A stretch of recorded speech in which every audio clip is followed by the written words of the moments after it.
తాకట్లో ఉన్న మీ బంగారాన్ని విడిపించి ఆ రోజు ఆన్లైన్ రేటుకి కొంటాం. Sharma gold company. భీకర గాలులు చైనాను అతలాకుతలం చేస్తున్నాయి. ఇసుక తుఫాను భారీ గాలులతో రాజధాని బీజింగ్లో చెట్లు నేలకొరగగా పాత ఇళ్లు ధ్వంసమయ్యాయి. భారీగా దుమ్ము తుఫాన్ చెలరేగగా పార్కులు మూసివేశారు. ఈ నేపథ్యంలో చైనా ప్రభుత్వం అప్రమత్తమైంది. వందలాది విమాన సర్వీసులను తాత్కాలికంగా రద్దు చేసినట్లు ప్రకటించింది. బీజింగ్ డాక్సింగ్లో 693 విమాన సర్వీసులు రద్దు చేయడంతో పాటు రైళ్లను కూడా నిలిపేశారు. దుమ్ము తుఫానులు చెలరేగడంతో అధికారులు పర్యాటక ప్రదేశాలను మూసివేశారు. మరోపక్క విమానాల రాకపోకలకు అంతరాయం ఏర్పడడంతో ఎయిర్పోర్టుల్లో వందలాది మంది ప్రయాణికులు చిక్కుకున్నారు. ఎయిర్పోర్టులోనే నిద్రిస్తున్న దృశ్యాలు సోషల్ మీడియాలో వైరల్ అవుతున్నాయి.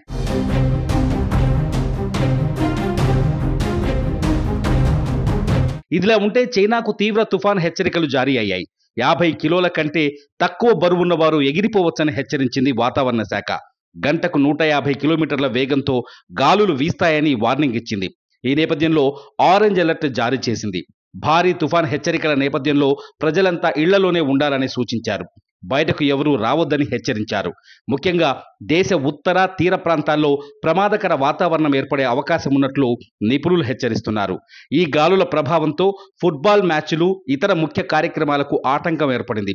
ఈ నేపథ్యంలోనే దేశ ప్రజలను అప్రమత్తంగా ఉండాలని ప్రభుత్వం సూచించింది. ఎట్టి పరిస్థితుల్లోనూ బయటకు వెళ్లకూడదని, జాగ్రత్తగా ఉండాలని కోరింది. 1951లో నమోదైన రికార్డులను తాజా తుఫాన్ బద్దలు కొట్టింది. ఇదిలా ఉంటే భారతదేశ రాజధాని ఢిల్లీలో కూడా ఈదురుగాలుల బీభత్సం సృష్టించాయి. బలమైన గాలుల కారణంగా పలుచోట్ల భారీ చెట్లతో పాటు పాత భవనాలు నేలకొరిగాయి. ఈదురుగాలుల ఎఫెక్టుతో ప్రతికూల వాతావరణం కారణంగా దాదాపు 205 విమాన సర్వీసులు ఆలస్యంగా నడిచాయి.